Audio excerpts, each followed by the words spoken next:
HSC 25 batch Bangla বানান নিয়ে তোমাদের অনেক ভয়।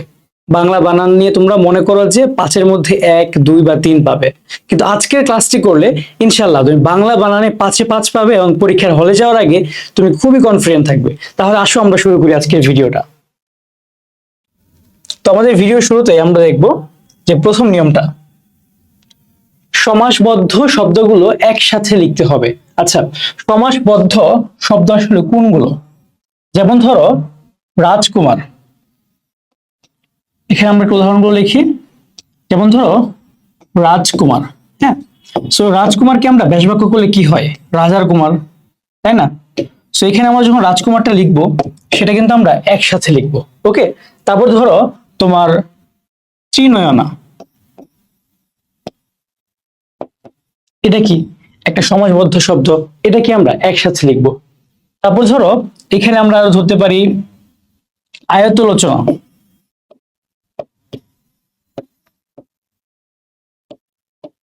ঠিক আছে?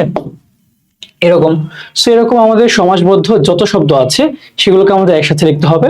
তার জন্য তোমার আগে বুঝতে হবে আসলে কোনটা সমাসবদ্ধ শব্দ, ঠিক আছে? এরপর আসলে আমরা পরবর্তী নিয়মে যাব। সো তোমরা যখন এইচএসসি পরীক্ষা দিবা তোমাদের কিন্তু আসে যে বাংলা একাডেমি প্রণীত 5টি বানানের নিয়ম লেখো। সো তুমি যখন এই নিয়মটা লিখবা সাথে তুমি 3টা বা 1টা 2টা এক্সাম্পলও লেখো, তারপরে হয়ে যাবে। ওকে, তারপর আসো পরবর্তীটা, পদের শেষে জিবি থাকলে দুইটাই দীর্ঘ ইকার হবে। আচ্ছা, আমাদের পদের শেষে জিবি থাকলে দীর্ঘ ইকার হবে, তার উদাহরণ যদি আমরা দেখি, যেমন ধরো পরজীবী, পরজীবী। তারপর দেখো কি হতে পারে, শ্রমজীবী। তারপর ধরো যে কৃষিজীবী, সরি, তারপর হতে পারে কি কৃষিজীবী। ওকে, সো এইগুলো আমাদের এক্সাম্পল হতে পারে, কিন্তু এইখানে তুমি আরেকটা নিয়ম হিসেবে অ্যাড করতে পারবা যে পদের শুরুতে যদি জীবী শব্দটা থাকে তখন কিন্তু আর দুইটাতে দীর্ঘ ইকার হবে না।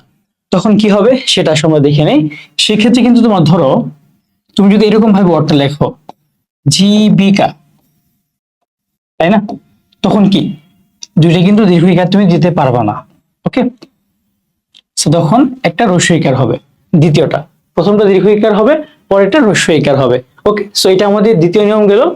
তারপর আসলে আমরা তৃতীয় নিয়মে যাই। এখানে দেখো যে দেশ, ভাষা ও জাতির নামে হ্রস্ব ইকার হয়। ওকে, দেশ, ভাষা এবং জাতির নামে। ওকে, তাহলে আমরা উদাহরণ দেখি। উদাহরণ আমরা কি দেখবো, ধরো যে ফরাসি, তারপর হতে পারে কি ফার্সি, তারপর ধরো হতে পারে জার্মানি। ওকে, সো এইগুলোর ক্ষেত্রে কি হবে, সবসময় দীর্ঘ ইকার হবে। ওকে, কিন্তু কিছু ক্ষেত্রে ব্যতিক্রম আছে, সেটা আমি একটা অন্য কালার দিয়ে লিখে দিই তোমাকে। ব্যতিক্রমগুলোর মধ্যে ধরো আমরা সবাই জানি যেটা সবচেয়ে ইম্পর্টেন্ট ব্যতিক্রম, সেটা কি চীন। চীন কিন্তু দীর্ঘ ইকার হয়।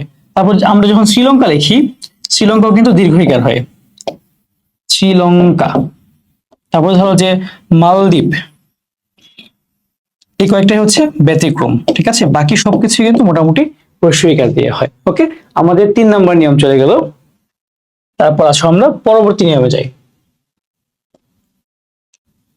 ওকে, আমাদের পরবর্তী নিয়মে কি লেখা আছে, শব্দের শেষে অঞ্জলি, আলী, আবলি ইত্যাদি প্রত্যয় থাকলে হ্রস্ব ইকার হয়। আচ্ছা, কি দেখতে পাচ্ছি আমরা অঞ্জলি, আর আমরা অঞ্জলি দিয়ে কয়েকটা ওয়ার্ড দেখি, কি কি দিতে পারো তুমি।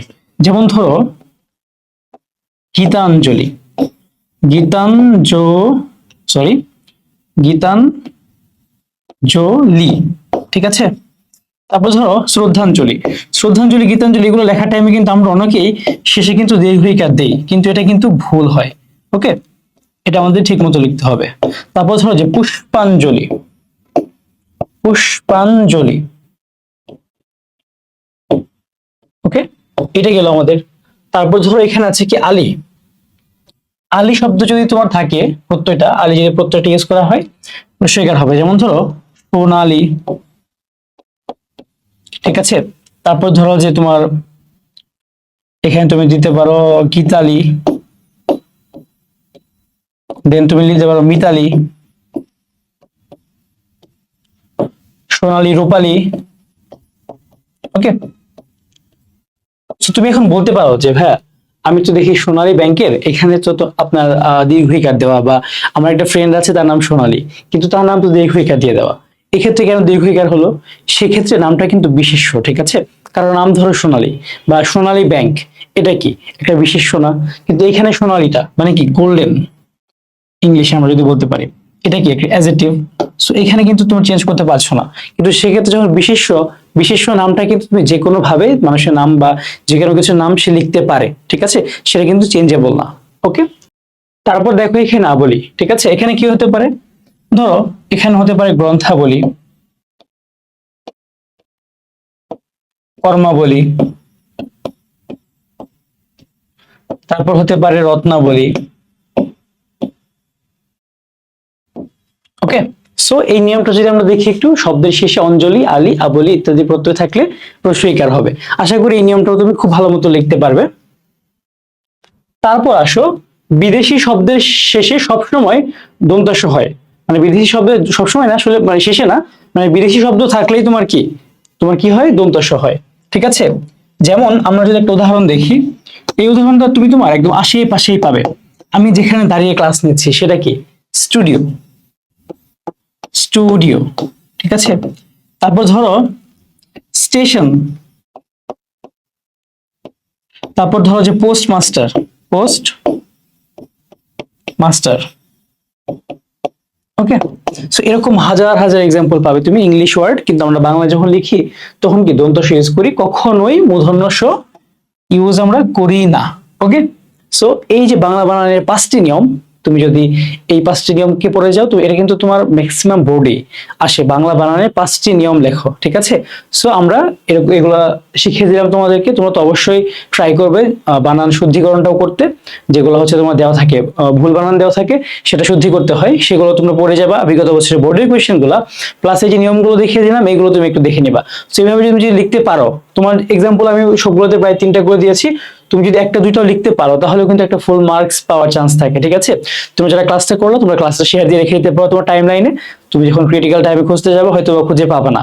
আর তোমরা হয়তো সবাই আমাদের অন্বেষণ ইউটিউব চ্যানেলে কিন্তু সবগুলো ভিডিও প্লেলিস্ট আকারে পেয়ে যাবা, ঠিক আছে? সো এখনই আমাদের যারা ফেসবুক থেকে ভিডিও দেখছো বা টিকটক থেকে যারা ভিডিওটা দেখছো, তোমরা অন্বেষণ নামে ইউটিউবে সার্চ দিবা, পেয়ে যাবে আমাদের চ্যানেলটা, ঠিক আছে? সবাই ভালো থাকো, এইচএসসি পরীক্ষা অনেক ভালো হোক, আল্লাহ হাফেজ।